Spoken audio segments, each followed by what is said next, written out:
What is this?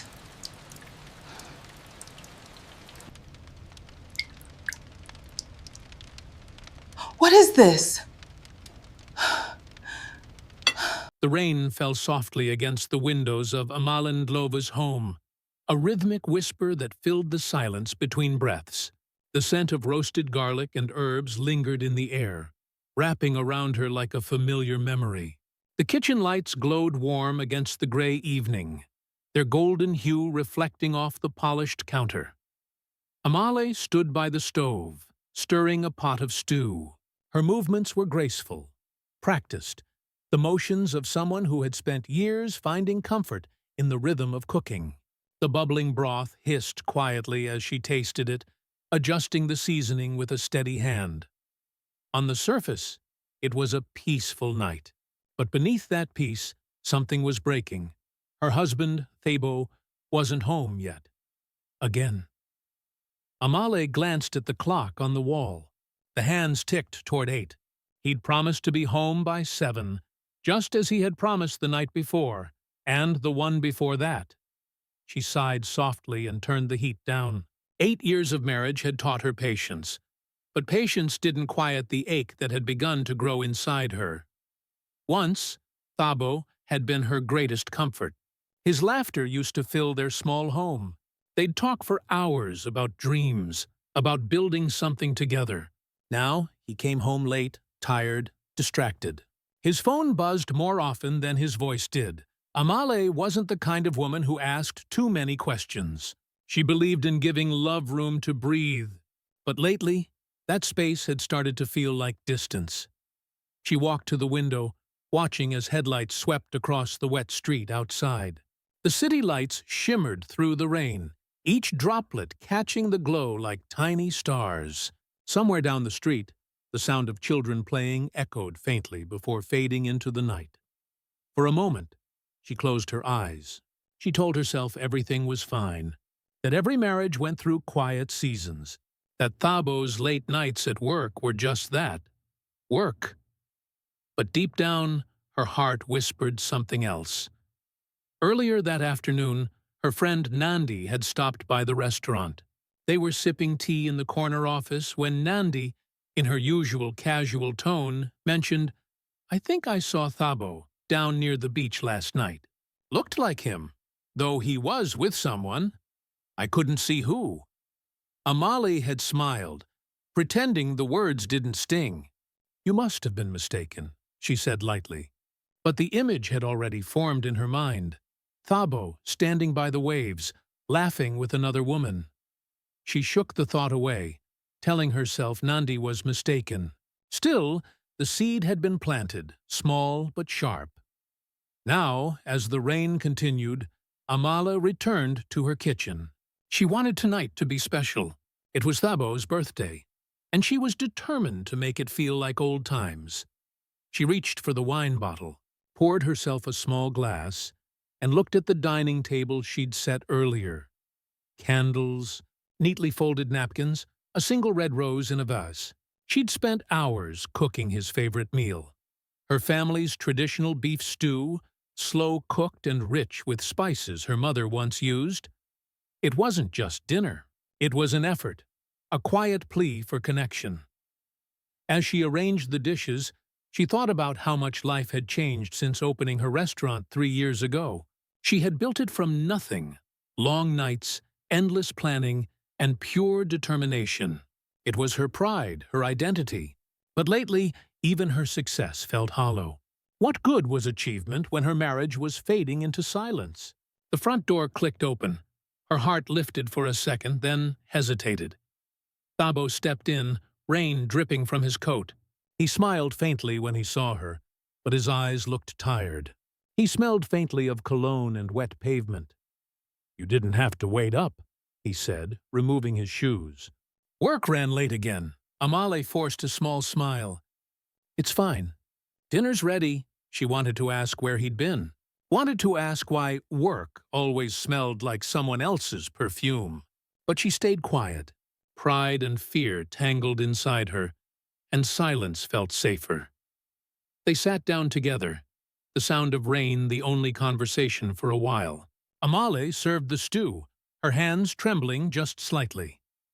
Thabo complimented the meal distractedly, scrolling through his phone as he ate. Amale watched him, searching his face for the man she used to know. When he finally looked up, their eyes met. For a brief second, she saw something. Guilt, maybe, or exhaustion. But he looked away before she could tell. She smiled faintly, hiding her disappointment behind grace. "Happy birthday, Thabo." He gave her a half-hearted grin. "Thanks, love." Amale nodded and took a sip of her wine, pretending not to notice the way his phone vibrated again on the table. Inside, a storm was building, quiet, invisible, but certain. As she cleared the plates later, Amale caught her reflection in the window. Her face looked calm, but her eyes were restless, shadowed by doubt. The rain had stopped outside, but inside her chest, thunder began to roll. And though she didn't know it yet, this night, this quiet, lonely dinner, was the beginning of everything that would change her life. The candles flickered gently on the dining table, their soft glow brushing against the edges of the room. The storm outside had calmed, but the air inside the house still felt heavy, like the silence before thunder. Amale adjusted the table setting one last time. Everything looked perfect. The stew steaming in its pot, slices of bread arranged neatly beside it, Thabo's favorite red wine poured and waiting. She had spent the entire day planning this dinner, hoping it would bring back the warmth they had lost. Thabo sat at the table, his phone in hand, scrolling through messages. His smile appeared only in flashes, small, distracted ones that didn't reach his eyes. Amale forced herself to ignore it. Tonight was about them. She had decided that love wasn't something you waited to feel again. It was something you chose to fight for. She took a seat across from him and tried to sound cheerful. "Go on," she said softly. "Taste it." "I used Mama's old recipe this time." He nodded, setting his phone aside. "You know your cooking never disappoints." She smiled faintly and served them both, ladling the stew into bowls. The thick, fragrant broth filled the air with the scent of home, garlic, thyme, and the faint sweetness of roasted vegetables. For a moment, it felt almost normal again. They talked about the restaurant, about small things that didn't matter, but filled the silence. The rhythm of their conversation was careful, like walking on thin glass. Amale reached for her spoon, took a small bite, and smiled. It tasted right, rich and deep, the kind of food that carried history. She was about to take another bite when her spoon hit something solid at the bottom of the bowl. She frowned. "Did I drop a bone in here?" she murmured, half to herself. She stirred the spoon around gently, expecting a small piece of meat or vegetable. But what came up wasn't food. A dull clink echoed as the spoon lifted something shiny and tangled from the stew. Amale's brow furrowed. She squinted in the candlelight. It looked like a chain, thin, golden, glinting under the sauce. She reached in with her fingers, pulling it out slowly. Thick drops of stew slid off it, leaving trails on her hand. Her heart began to pound. It was a necklace, a delicate gold chain, curled in her palm like a secret trying to breathe. The pendant, a small heart-shaped locket, hung from it, coated in sauce and oil. Amale's breath caught. Her mind froze for a moment, struggling to understand. "What? What is this?" she whispered. Thabo looked up, startled. "What do you mean?" She held the necklace higher. The candlelight flickered across it, reflecting tiny shards of gold. "This. It was in the stew." He blinked, confused, or maybe pretending to be. "In the stew? That's impossible." Amale said nothing. She walked to the sink, rinsing the necklace under running water. The more she cleaned it, the more her hands began to shake. When the last bit of sauce washed away, she saw it clearly, the small heart locket with a faint scratch on the side. Her heart dropped. It couldn't be. No, it shouldn't be. But it was. Her sister Zinle's necklace, the same one she had worn the night she died, the one that disappeared when they found her body on the shore. Amale felt her knees weaken, her mind flooded with memories, the night of the funeral, the sound of the ocean, Zinle's laughter that used to fill every room. Her throat tightened. "Thabo!" Her voice trembled. "This necklace, how did it get here?" Thabo's face drained of color. "Amale, I don't know. Maybe someone dropped it in the kitchen by mistake?" She stared at him, the weight of disbelief pressing down hard. "Someone dropped my dead sister's necklace into your birthday stew?" He opened his mouth to speak, but no sound came out. The faint sound of rain started again, tapping against the window like a heartbeat. Amale looked at the necklace in her hand, then back at him. The silence between them thickened. Every small doubt she'd pushed away over the years came rushing back all at once. The late nights, the evasive phone calls, the strange emptiness in his eyes. Her pulse raced. "Thabo, where did this come from?" He stood up abruptly, knocking his chair back. "I swear I don't know. Maybe one of your staff. Don't lie to me!" Her voice cracked. The room fell still again. The candles flickered violently, their light stretching shadows across the walls. Amale's breathing grew shallow as she stared at him. For the first time, she saw something behind his calm face. Something dark. Something he was trying to hide. The stew on the table had gone cold, the air heavy with the scent of betrayal. Amale took a step back, clutching the necklace to her chest, as though it might vanish again. Her voice was low, trembling. "You said you never even met her after that day." Thabo swallowed hard. "Amale, please. It's not what you think." But she wasn't listening anymore. Her ears buzzed. Her heart pounded so loudly it drowned out his words. She could feel the walls closing in, their quiet home, their perfect dinner, the illusion of love. Everything she thought she knew was cracking open before her. Amale turned toward the sink again, staring at her reflection in the dark window. Her face looked pale, almost unfamiliar. Behind her reflection stood Thabo, still, silent, afraid. The necklace gleamed faintly in her hand, and for the first time in years, she felt her world tilt. The past she had buried had returned, shimmering, undeniable, and soaked in the scent of stew. Thabo's voice came softly from behind her. "Amale, I can explain." But she didn't move. She didn't turn, because deep down, she already knew. Whatever truth he carried was one she wasn't ready to hear. The heart-shaped locket swung gently from her fingers, dripping water into the sink. One drop at a time, echoing like a countdown. The night refused to end. Amale lay awake, staring at the ceiling while the storm outside raged again. The wind howled through the cracks in the windows, and every sound felt louder than it should.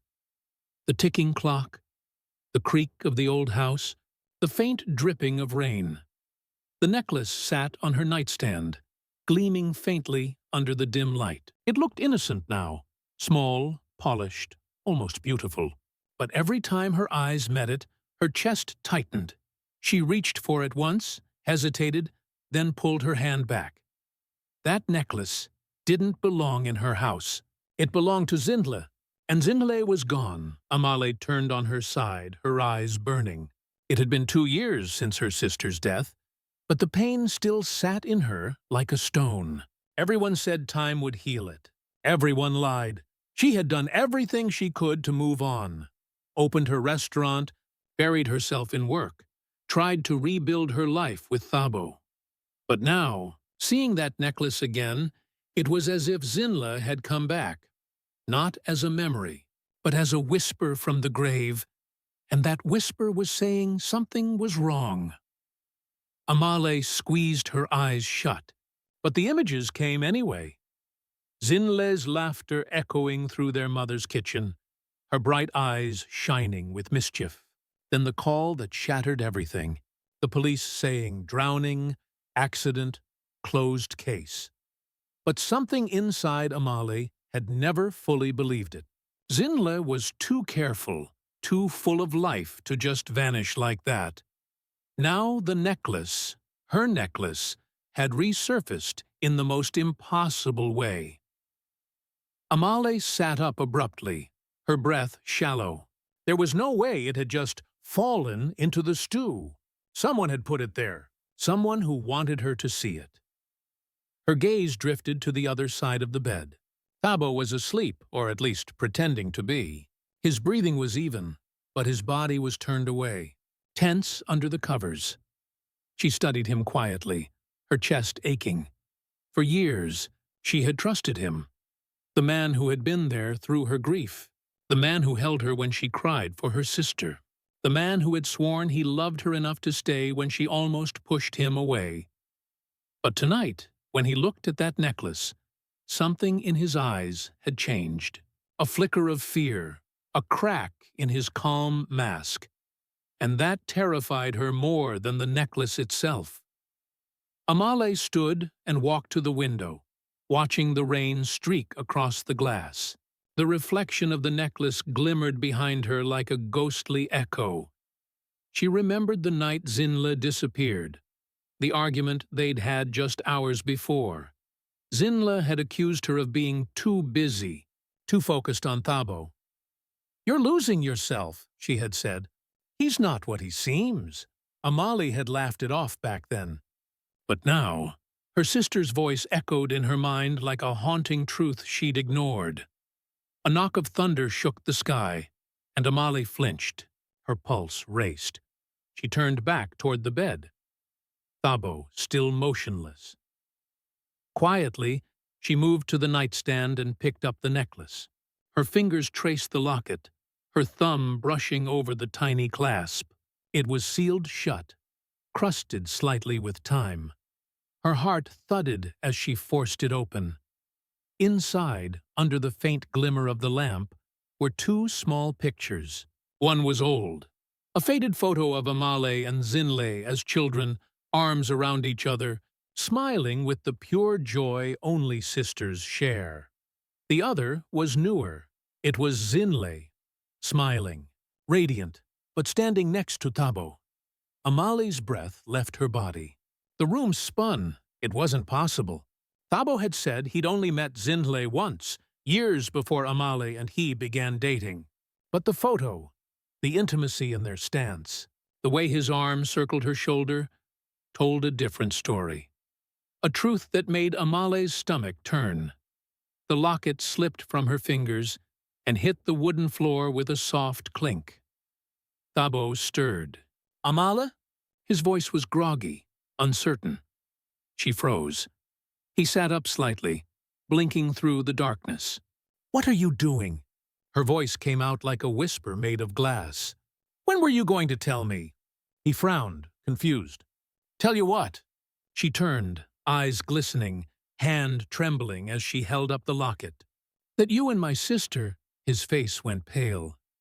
"I found your picture inside, Thabo," she said, her voice breaking. "You lied to me." Thabo rubbed his face, exhaling sharply. "Amale, it's not what you think." "Then tell me what it is." His jaw clenched. For a long time he said nothing. Then softly, We knew each other, before you and I ever happened." Amale felt her world tilt again. "You knew her?" He nodded slowly. "We were close. For a while. It ended badly. I didn't tell you because I knew it would hurt you." Her laugh came out bitter, sharp. "Hurt me! She's dead, Thabo. And you lied about knowing her?" His silence was louder than any denial. Amale's breath came in shallow bursts. "Did you see her the night she died?" He hesitated, just for a second, but it was enough. The sound of the storm outside seemed to vanish, swallowed by the silence between them. She took a step back. "You did, didn't you?" Thabo ran a hand through his hair. "Amale, please. I didn't hurt her. I swear it.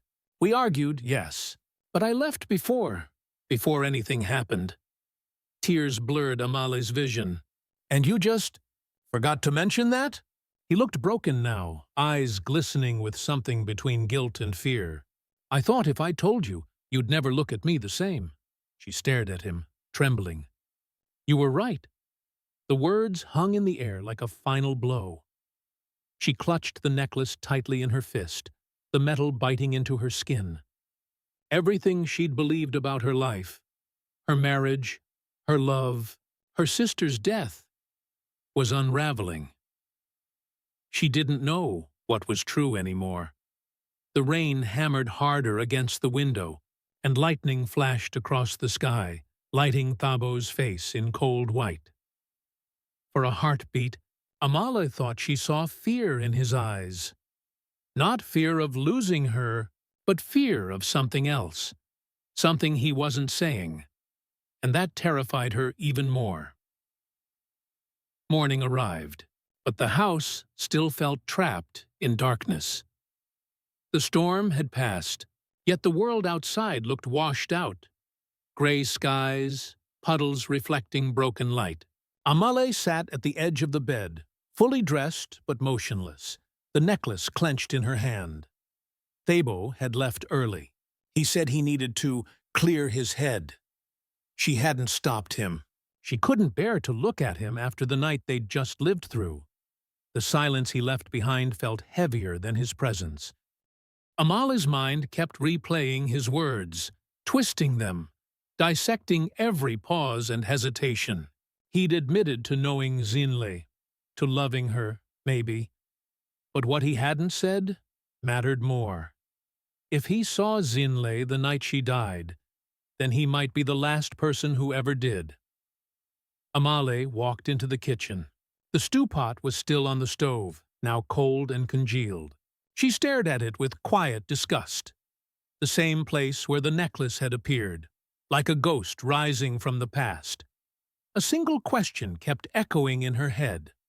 Why now? Why had the necklace shown up 2 years later? In his food, in her home, on the very night she'd tried to reconnect with him. She pulled out her phone and scrolled through her contacts until she found the one name she hadn't seen in months. Detective Masako. He had handled Zinle's case. Brief, quiet, and forgettable. She remembered how quickly it had been closed, how easily everyone accepted the story of a late-night swim gone wrong. She hadn't believed it then. Now she couldn't ignore it. Her thumb hovered over the call button. Her heart raced. Then she pressed it. After 3 rings, his gruff voice answered.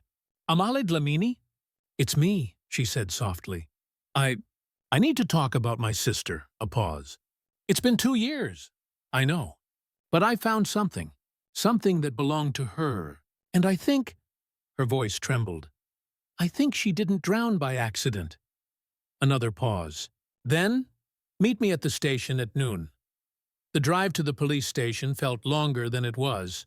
The rain had left the roads slick and shining, and every red light felt like a warning she didn't understand. By the time she parked, her hands were shaking. She gripped the necklace tightly as she walked inside. Detective Maseko hadn't changed. Still the same tired eyes, the same rumpled suit. But when he saw the necklace, his expression sharpened. "You're sure this belonged to your sister?" he asked. Amale nodded. "I gave it to her on her 21st birthday. She never took it off." He leaned back, studying her. "And you found it where, exactly?" "In my husband's dinner." Maseko's brows furrowed. "Your husband?" She nodded again. Thabo Mehize. That name made him sit up straighter. "Wait, Mehize? He was interviewed back then. Claimed he hadn't seen your sister in months." Amali's voice cracked. "He lied." Maseko rubbed his temples. "This could change everything. If the locket reappeared, someone must have kept it. Maybe even from the scene." He hesitated, then added quietly, "The case file said there were signs of a struggle near the shore, but not enough to prove foul play." Amale felt her stomach twist. "You think he could have—" "I don't think anything yet," Maseko said carefully. "But if your husband was involved, we'll find out." Amale looked at him, eyes fierce despite the tears gathering there. "No, I'll find out. She returned home before sunset. The sky burned gold and red, the kind of beauty that mocked her grief. The house felt different now, colder. Thabo's absence no longer felt like peace, but warning. Amale moved through each room slowly, as if seeing it for the first time. The faint smell of his cologne lingered in the air. A drawer half open, his jacket still draped over a chair. Everything too normal, too still. She walked into his office, a place she rarely entered. The blinds were half drawn, the desk neat, except for a few papers stacked on one side. Her fingers brushed through them absently until something caught her eye. A photograph tucked beneath a folder. She pulled it out. It was a picture of Zinle again. But this time she wasn't alone. In the background stood a small beachfront cottage. The date on the back read April 14th, the night before Zinle's death. Amale's blood ran cold. She flipped through more papers, bank statements, receipts, all dated around the same week her sister died. One receipt was for a beach rental under Thabo's name. Her breathing quickened. He'd been there. That night, Amale sank into the chair, the photo trembling in her hand. How much had he lied about? What else had he hidden? The sound of a car pulling into the driveway made her freeze. Thabo. She stuffed the photo and receipt into her pocket, just as the front door opened. Amale? His voice echoed through the hall. We need to talk, she steadied her voice. About what? He stepped into the doorway, looking exhausted. Or maybe just cornered. I don't want you involving the police. You don't understand what this will do? What this will do? She snapped. You mean what you did? He flinched but stayed calm. It wasn't like that. Zinhela, she came to see me that night. She wanted to tell you something, but she was upset. She accused me of ruining your life. Amale's chest heaved. And what did you do, Thabo? Argue? Push her? Leave her there to die? I left before anything happened, he said firmly. But I can't prove it. No one can. Amale's eyes filled with tears. You were supposed to love me. I did, he said softly. I still do. That's why I lied. I couldn't lose you, too. For a moment, they stood there, two broken people staring across a widening gulf. Amale stepped back, her voice steady but cold. You already did. Thabo's eyes flickered with something unreadable. Fear, guilt, regret, or all three? He took a step toward her. Amale, please. You don't know what you're starting. She clenched her fist around the necklace. Then tell me what I'm ending. Silence. His gaze dropped. Some truths are better buried. Then he turned and walked out, the door slamming behind him. Amale stood alone, her hand trembling. The necklace felt heavier than ever, like a key to something she wasn't ready to unlock. But one thing was clear now. Her sister hadn't drowned. Someone made sure of it, and Amale was done running from the truth. As the last light of day faded, she whispered to the empty room, I'm coming for you, Zinhle. I'll finish what they tried to hide. The necklace glimmered faintly in her palm, no longer a symbol of grief, but of war. The sea was restless that morning. Waves crashed against the rocks like the earth itself was remembering. Amale stood at the edge of the cliffs, the same place where Zinle had died 2 years ago. The wind whipped her hair across her face, and the salt air stung her eyes. But she didn't blink. She had come to face what her sister never could. The necklace, Zinle's heart-shaped locket, hung from her fingers, glinting faintly in the weak sunlight. Inside was the photo she'd found days earlier. The two sisters as children, smiling, covered in flour, standing in their grandmother's kitchen. That photo used to bring her peace. Now it felt like a reminder of everything she had lost. Behind her, footsteps approached. Steady, deliberate. She didn't turn. You followed me. Thabo's voice carried through the wind. I had to. You weren't answering my calls. Amali closed her eyes, gripping the locket tighter. You should have stopped calling the day you killed her. He froze, his breath catching. It was an accident, Amali. You have to believe that. She finally turned. His eyes were red, his face drawn, guilt etched deep into every line. But she'd learned the hard way. Guilt didn't always mean truth. Tell me what happened, she said quietly. He hesitated. Then slowly the words came. Heavy, trembling. She came to the cottage that night. Said she wanted to tell you everything. She was angry, accusing me of destroying your life. I tried to calm her down, but she kept screaming. She said she'd tell you about us. I panicked. I pushed her away. She slipped. He swallowed hard. I didn't mean to hurt her. I swear it, Amali. She hit her head on the rocks. I went down to help, but the waves, they... His voice cracked, swallowed by the roar of the ocean. Amali felt her knees weaken. The words were like stones falling into the water, each one pulling her deeper into a silence she couldn't escape. Her throat burned. And you just left her? I didn't know what else to do, he whispered. I buried her necklace because I couldn't live with the reminder. I thought it would all fade. Amali's eyes filled with tears, but her voice hardened. Fade? You killed my sister and thought you could wash it away like dirt? Thabo stepped closer, desperation flooding his tone. I'm not a monster, Amali. I've hated myself every day since. You have to understand. I loved you. I still love you. Her laugh came out broken. Love? You loved her too, and you took her from me. He flinched, but kept pleading. I can't undo what happened. But please, don't destroy both of us. Don't call the police. They'll take everything. The restaurant. The house. Our lives. Amali stared at him, every word slicing through the fog of her heart. You already took everything. For a long moment, neither of them spoke. The only sound was the wind, fierce and unforgiving.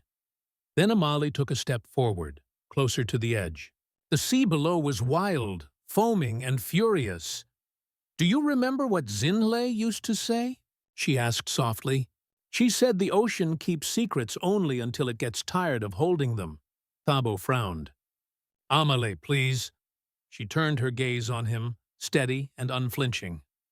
You've run from the truth long enough. I'm done helping you hide.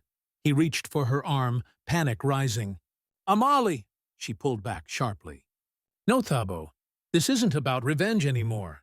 It's about setting her free. And me too.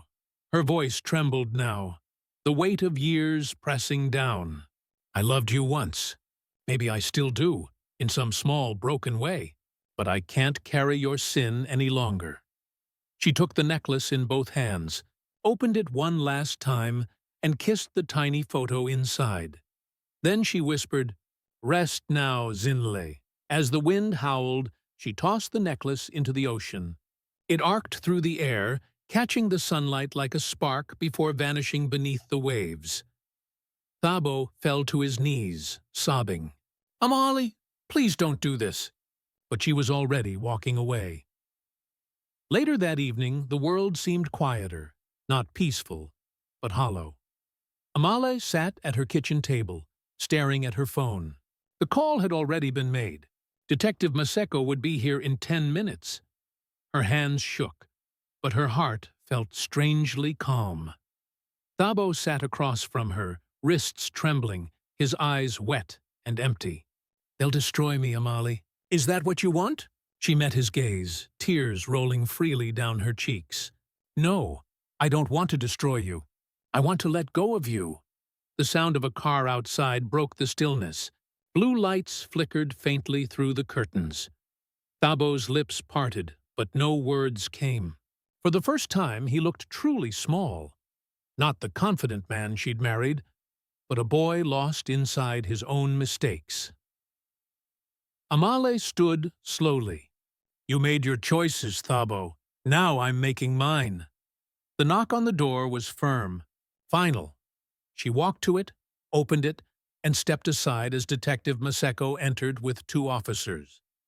Thabo didn't resist. He just lowered his head and whispered something she couldn't hear. When they led him out, Amale stood still, watching.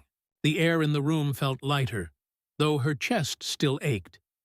She turned to the stove, the same one where everything began, and touched the edge of the pot that still sat there. She thought of Zinle's laugh, of her sister's wild spirit, of how easily love can blind and bind. The clock ticked softly. Amale whispered to herself, "Justice isn't revenge, it's release." Outside, the sound of waves drifted faintly through the window. Steady, endless, forgiving. Amale closed her eyes and breathed deeply. For the first time in years, she felt the air move freely in her chest.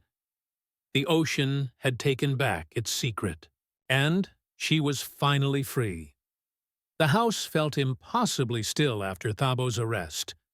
For days, Amale moved through it like a ghost, every corner haunted by echoes of what used to be. His coffee mug still sat by the sink, his jacket hung on the back of a chair. Yet, without him, the space felt larger, like the air itself had finally exhaled after years of holding its breath. Outside, the ocean kept whispering against the shore. Amale stood by the window most mornings, watching the horizon shift from gray to gold. Each sunrise felt like a small mercy, proof that life somehow continued. But healing didn't come quickly. Some nights, she still woke up gasping, the sound of crashing waves echoing in her dreams. Other nights, she dreamed of Zinle, not the tragedy, but the warmth, her laughter in the kitchen, her wild dancing, her stubborn, reckless love for life. Those dreams hurt the most, but they also began to heal her. Weeks later, Amala returned to her restaurant for the first time since everything happened. The staff greeted her with quiet respect. No one asked questions, though their eyes carried sympathy. The smell of simmering spices filled the air, comforting and familiar. She walked into her kitchen slowly, running her fingers along the counters. This had been her world, her refuge. Yet even here, she had unknowingly cooked over lies and ghosts. That thought made her pause. Then she straightened her shoulders. "No more ghosts," she whispered. "Only truth." She tied her apron, rolled up her sleeves, and began to cook. The rhythm returned naturally. The soft hiss of oil, the gentle stir of the spoon, the scent of garlic and herbs blooming in the pan. Cooking had always been her prayer, her way of remembering. Today, it became her way of forgiving. She created a new dish that afternoon, a seafood stew inspired by the one that had once carried her sister's secret. Only this time, it carried her love instead. She named it Heart of the Sea. The broth was rich but light, brightened with lemon and coriander. Every ingredient had meaning: clams for truth revealed, herbs for renewal, and a single pearl onion floating at the top, like a tear that didn't hurt anymore. When she tasted it, Amale smiled for the first time in months. Later that evening, she placed something new on the restaurant's wall. A small glass frame with a golden heart-shaped locket. Inside, the same necklace that had started it all. After it was recovered from the ocean by the police divers, Detective Maseko had returned it to her. "It's evidence," he'd said, "but it's also memory. What you do with it is your choice." Amale chose to honor it, not as a reminder of death, but of love that survived it. Below the frame, she placed a small brass plaque that read, "For Zinle, truth always finds its way home." Customers soon began to notice. Some would pause to read the plaque, their expressions softening. Others would ask about it, and Amale would simply smile and say, "It's part of our story." And it was. One night, as the restaurant quieted after closing, Amale stood alone by the shore. The moon reflected off the waves, silver and soft. The ocean was calmer now, almost gentle, as if it too had made peace with the truth it once kept. Amale held a seashell to her ear, listening to the distant hum inside. It sounded like a heartbeat. For a moment, she imagined Zinle's voice carried in the waves, teasing, laughing, alive. "I kept my heart open," Amale whispered, her voice trembling but sure. "Just like you said." A single tear slipped down her cheek, but this time it wasn't from sorrow. It was release. She breathed deeply, the salt, the night air, the peace. Behind her, the lights from her restaurant glowed softly against the dark, a beacon of warmth, of healing, of survival. The life she'd rebuilt wasn't perfect, but it was hers, and it was honest. As the tide rose gently around her feet, Amale smiled and whispered one last time, "Rest now, Zinle." The truth set us both free. The wind carried her words across the sea, fading into the vast, forgiving night. Years later, the restaurant stood as a quiet landmark by the sea, its wooden sign faded by salt and time, yet still warm and welcoming. Locals called it Amale's Place. Tourists called it the Restaurant with the Heart. Inside, the golden locket still hung in its frame, gleaming softly under the dim lights. Every evening, as the waves whispered beyond the windows, someone would stop to read the plaque. For Zinle, truth always finds its way home. And every evening, Amala would smile quietly from the kitchen. Her hair had turned silver now, tied back neatly beneath her chef's scarf, but her eyes, steady, deep, and full of quiet strength, held the same light they once did. She had rebuilt everything, piece by piece, not to erase the pain, but to honor it. One afternoon, a young woman entered the restaurant, nervous, clutching a small box in her hands. She introduced herself as Thabo's daughter, now grown. Her voice trembled when she said she wanted to apologize. Amale studied her for a long moment, then reached across the table and gently took her hand. "There's nothing left to forgive," she said softly. "We all carry pieces of someone else's story. What matters is what we do with them." The girl's eyes filled with tears. She left the small box on the table. Inside it, a delicate silver necklace shaped like a wave. Amale placed it beside Zinle's golden heart, two pieces of the same ocean, finally side by side. As dusk fell, Amale stepped outside to watch the sea one last time. The horizon blazed gold and violet, alive, forgiving, eternal. And in that vast, endless light, she whispered, "Some truths don't break us. They make us whole."